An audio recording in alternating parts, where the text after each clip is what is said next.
Il est temps de vous informer sur Oxy7 TV et Radio. Mesdames, Messieurs, bonsoir et bienvenue à suivre cette édition de journal. Je suis Réunion à la présentation et voici le sommaire.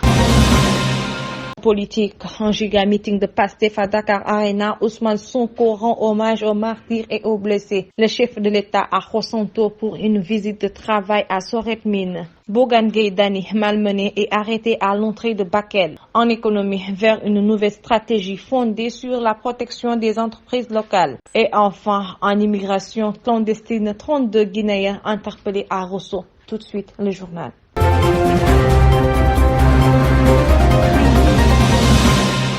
Mesdames, Messieurs, bonsoir et merci de suivre les informations sur Oxy7 TV et Radio. Comme si bien dit dans le sommaire, un giga meeting de Pastef à Dakar Arena, Ousmane Sonko a rendu hommage aux martyrs et aux blessés. Ce samedi, le stade Dakar Arena est le théâtre d'un événement de grande envergure organisé par le parti Pastef. Un giga meeting de collecte de fonds y a été tenu en préparation de la campagne électorale qui débutera le 27 octobre. Ousmane Sonko, leader de la formation politique et tête de liste, a animé cet événement qui a attiré une foule nombreuse de militants et de sympathisants venus soutenir la cause du parti. Au cours de ce meeting, Ousmane Sonko a rendu hommage appuyé aux martyrs et aux blessés, rappelant le sacrifice de ceux qui, selon lui, ont contribué à la lutte pour la liberté et la justice. Ousmane Sonko a salué la mémoire de ses victimes tout en insistant sur la nécessité de ne pas oublier leur engagement. Comme je vous l'avais bien dit, le chef de l'État, Bassirou Diomaye Faye, en visite à Khossanto et Bakel pour évaluer l'impact des inondations et des activités minières. Le président de la République, Bassirou Diomaye Faye, s'est rendu ce matin à Khossanto, dans la région de Kédougou, pour une visite technique de travail sur les sites de Soret-Mine, une compagnie minière opérant dans cette commune. Lors de sa visite, le chef de l'État a pu évaluer les impacts environnementaux liés à l'exploitation minière de la société Soret-Mine, située au cœur d'une zone aurifère. Cette visite s'inscrit dans la volonté du gouvernement de concilier développement économique et protection de l'environnement. Après son passage à Khossanto, le président Faye s'est rendu à Bakel, une localité gravement touchée par les inondations causées par la crue du fleuve Sénégal, accompagné du ministre de l'Intérieur Jean-Baptiste Tine et du ministre des Forces armées Biram Diop. Il a survolé les zones sinistrées avant de visiter un site de relogement destiné aux familles touchées. Bougane Gueye Dany, qui s'est fait malmener et arrêté à l'entrée de Bakel, le chef du mouvement Gëm Sa Bopp, a été interpellé ce samedi par la gendarmerie à 17 km de Bakel alors qu'il se dirigeait vers les zones affectées par les récentes inondations. Cette arrestation a eu lieu alors qu'il tentait de venir en aide aux populations sinistrées. Actuellement, il est retenu à la brigade de gendarmerie de Bakel. Thierno Bocoum, qui accompagnait Bougane Gueye Dany dans cette mission, a dénoncé cette situation dans une déclaration publique.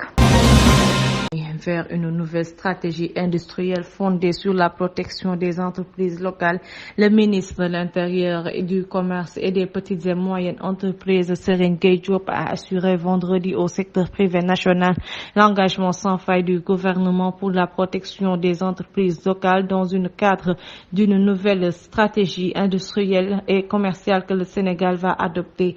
Je peux vous assurer de l'engagement sans faille du gouvernement dans le cadre d'une nouvelle stratégie commerciale et industrielle qui repose sur la protection des entreprises locales, a notamment dit le ministre en clôturant les états généraux de l'industrie et du commerce. Ces travaux ont pris fin ce vendredi après 2 jours de discussions qui ont réuni des partenaires économiques et financiers du Sénégal, des diplomates et des membres du secteur privé. Se félicitant de la qualité des discussions qui ont permis de passer en revue toutes les difficultés du tissu industriel local, Serigne Gueye Diop a assuré rassurer les acteurs économiques de la volonté du gouvernement de mettre en place une fiscalité incitative, une politique foncière plus adaptée et des infrastructures dans le cadre de la mise en place des zones économiques spéciales et des agropoles. Il a soutenu qu'une nouvelle stratégie commerciale et industrielle que son département compte mettre en œuvre permettra de renverser la tendance en baissant l'exportation de matières premières à faible valeur ajoutée. L'économie de notre pays a trop souffert de la dépendance de l'extérieur. Il nous faut aujourd'hui récompenser notre modèle, a-t-il préconisé. Et enfin, en société, ce qui va mettre fin, mesdames et messieurs, à ce journal, 32 Guinéens interpellés à Rosso dans le cadre de la surveillance des zones de départ de migrants clandestins. La brigade de proximité de Rosso Sénégal a interpellé 32 candidats de nationalité guinéenne. Les Pandores ont reçu mercredi dernier une information relative à l'existence d'une bande projetant de convoyer des migrants vers l'Espagne en passant par la Mauritanie. Les investigations ont permis aux gendarmes de cette unité de compagnie de Saint-Louis de localiser des candidats dans 2 chambres d'une concession 6 au quartier Diamaguène Rosso. Une descente inopinée des gendarmes a porté ses fruits. 32 ressortissants guinéens, pour l'essentiel des femmes et des mineurs, ont été interpellés.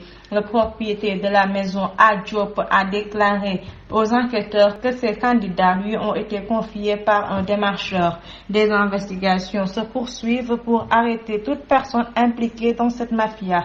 Le tuteur de ces candidats et les convoyeurs ont été placés en garde à vue. Et voilà l'essentiel de l'actualité. Une très belle soirée à tous. Continuez à suivre nos informations sur Oxy7 TV et Radio. À la prochaine.